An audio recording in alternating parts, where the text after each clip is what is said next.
Lyons. Thank you, Mr Acting Deputy President. And I too rise to speak in support of this MPI. And if we needed any confirmation that Mr Abbott and Mr Turnbull were the same, it came in question time today when Senator Brandis confirmed the Turnbull government was exactly the same and actually on the same path as the former Prime Minister, Mr Abbott. The same policies, the wrong, misguided policies, which have hurt ordinary Australians under the Prime Ministership of Mr Abbott and will continue to hurt ordinary Australians under the Prime Ministership of Mr Turnbull, whether those Australians are young or old, working or pensioners. Almost no one is spared, except, of course, the big end of town. And wasn't this one of the reasons why Mr Abbott was deposed, that he'd lost touch with ordinary Australians, that his first budget was way too harsh? And yet today, if we needed that confirmation from Senator Brandis that Mr Turnbull was on exactly the same track, well, it came unequivocally during question time today.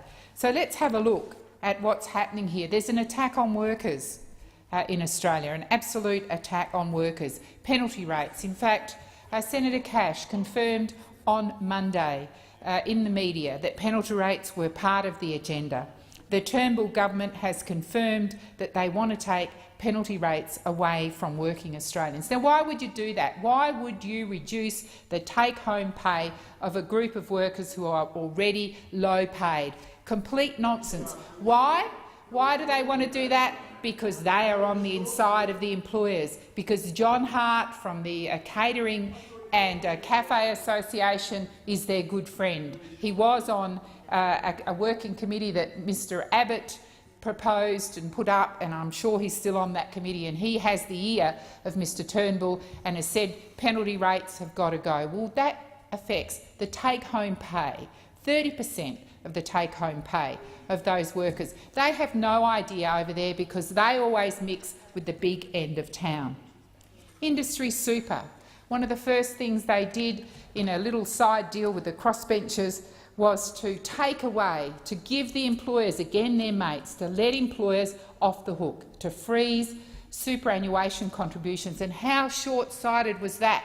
Because that affects people's retirement incomes. That affects how much money people have to retire on, and who will have to pick up the shortfall? The government of the day. But it doesn't bother them because, again, they were looking after their mates, their employer mates at the big end of town, and said, sure, we'll save that money. And they were farcical to say somehow that that saving would end up in workers' pockets.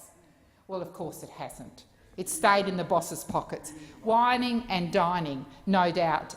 Liberal Party donors, no doubt. That's where that money has stayed.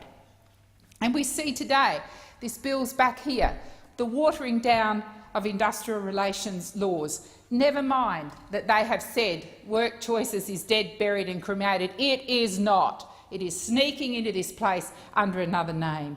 And these industrial laws in the bill before the parliament will again make it easier for employers to reduce the working conditions and trade off entitlements.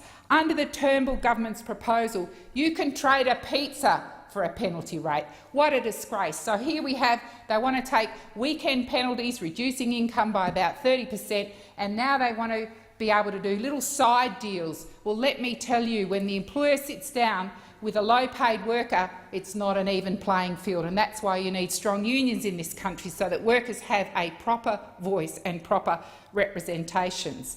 But the attack doesn't stop on workers, that attack on pensioners. And the Greens have got a responsibility here because, again, in a dirty deal with the government, they have cut part pensions.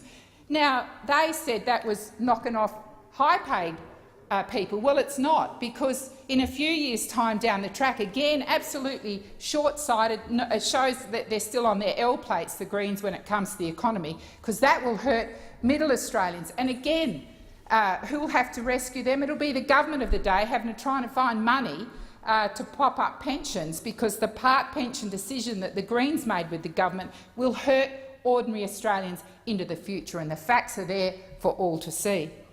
And yes, we want to increase the pension age to 70. Again, it shows how out of touch the Turnbull government is.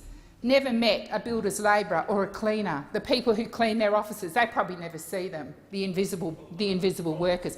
Imagine saying to those cleaners, you're going to be carting heavy things, you're going to be vacuuming floors, you're going to be scrubbing and polishing until you're 70. How out of touch is that? How out of touch is that? For people who do manual work in our country, that's an absurd suggestion that they work until they are 70. If you choose to work that long, good on you, but to actually make it a condition is a disgrace, and it shows once again how out of touch they are. The attacks on young people. Let's have a look there. Another group. So we've got workers, we've got pensioners, and now we've got young people. They want to punish young people who can't get a job. The unemployment rate in Western Australia has gone sky high, partly due to the absolute mismanagement of Colin Barnett, and finally the West Australian is even attacking him. This bloke couldn't manage his way out of a brown paper bag. We have record high youth unemployment, and what does the Turnbull government want to do? It wants to make those people go without money. First of all, they had a suggestion of 6 months. It's now down to 6 weeks. They think somehow that mum and dad can just stump up for looking after that young person who, through no fault of their own, can't get a job. But of course they don't believe that. They think young people are lazy. In fact, they've said that they lie on the sofa playing with their Xbox. Again, totally out of touch. It is very difficult in Western Australia to get a job, and remember, if you get a job, they're the people, the Turnbull government, who actually want to take your penalty rates away. So if you get a job and you're on junior wages, you're not going to be paid very much at all, thank you to the Turnbull government. And of course, for those young people who want to go on to universities, the Parliamentary Budget Office confirmed today that the $100,000 degrees are still there. They want to burden young people with $100,000 of debt. Imagine that. It's unimaginable if you are a 17 or an 18-year-old entering university that you're going to have to carry that debt. It's still there, and in fact I think government ministers under Mr Turnbull have said it's just shelved. Well, it's still there, $100,000 degree. So if you're unemployed or you want to go to university and you're a young person, forget about support from the Turnbull government. And then there's the attacks on families, cuts to family payments that they want to put through. And what about their proposition on parental leave? Remember that imaginative, too expensive scheme that Mr Abbott put forward, massively advantaging people on high incomes, again their mates, leaving ordinary Australians worse off. Well, that got scrapped. His backbenchers revolted. But under Mr Turnbull, we've had people accused of being double dippers, women who get some maternity leave from the workplace and then topped up by Labor's scheme. Labor introduced paid parental scheme. We're now seeing that be watered down. So women who want to return to the workforce will be forced to go back much sooner because they'll be worse off. So they're hit with family payments, and they're hit because the Turnbull government has taken away their paid parental leave, and that's their intention. Medicare.